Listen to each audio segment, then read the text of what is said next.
انگریزوں نے ہندوستان سے رخصت ہوتے وقت اپنے اسے بھارت، مغربی پاکستان اور مشرقی پاکستان میں تقسیم کر دیا تھا۔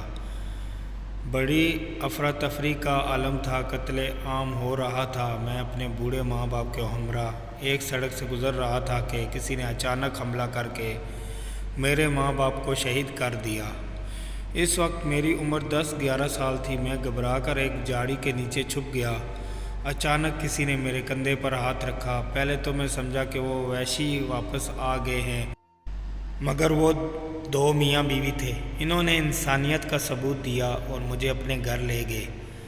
مجھے اس وقت مسلم اور غیر مسلم کا فرق معلوم نہیں تھا۔ دونوں سکھ خاندان سے تھے۔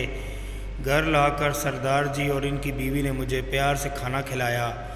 وہ بے اولاد تھے اور مجھے اپنے بیٹے کی طرح پیار کرتے تھے۔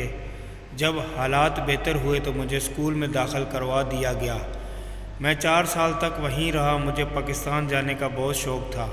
میرے والدین اکثر ذکر کرتے تھے کہ ہم لوگ آزاد ملک پاکستان جائیں گے۔ ایک رات ہلکی ہلکی بارش ہو رہی تھی۔ پاکستان آنے کے شوق میں اپنے محسنوں کو چھوڑ کر نہ چاہتے ہوئے بھی وہاں سے بھاگ کھڑا ہوا۔ سڑک پر ایک فوجی ٹرک جا رہا تھا۔ انہوں نے مجھے لاوارث سمجھ کر ٹرک میں بٹھا لیا اور میرے کہنے پر وہ مجھے پاکستان کی سرحد پر چھوڑ گئے۔ میں بری طرح رو رہا تھا۔ رات کے اندھیرے میں سڑک سے گزر کر ایک گاؤں میں آ گیا، جہاں ایک بوڑھی عورت نے ترس کھا کر مجھے اپنے گھر پناہ دے دی۔ بوڑھی عورت کے پاس کچھ عرصہ گزرنے کے بعد میں لاہور شہر آ گیا اور ایک دکان پر ملازمت کر لی۔ اس دکان میں ملازمت کرتے ہوئے مجھے کئی سال ہو گئے تھے۔ ایک دن 2 میاں بیوی اس دکان پر کچھ خریداری کے لیے آئے تو انہوں نے مجھ سے میرا نام پوچھا۔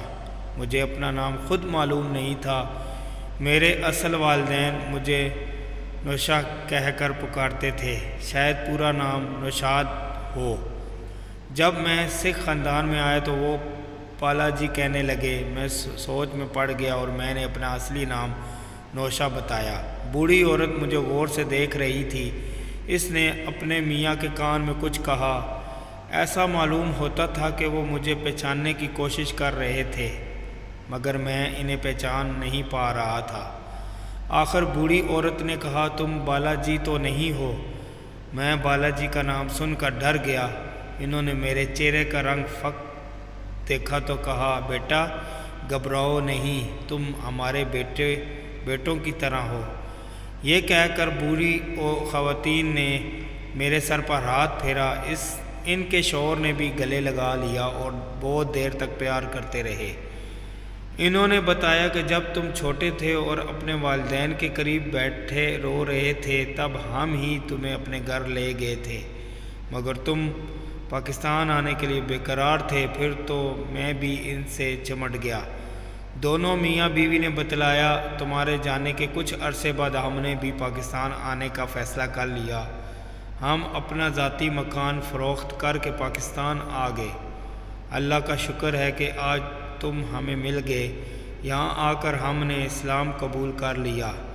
میری خوشی کی کوئی انتہا نہیں تھی۔ اب میں انہی کے گھر رہنے لگا، انہی کی مرضی سے شادی کی۔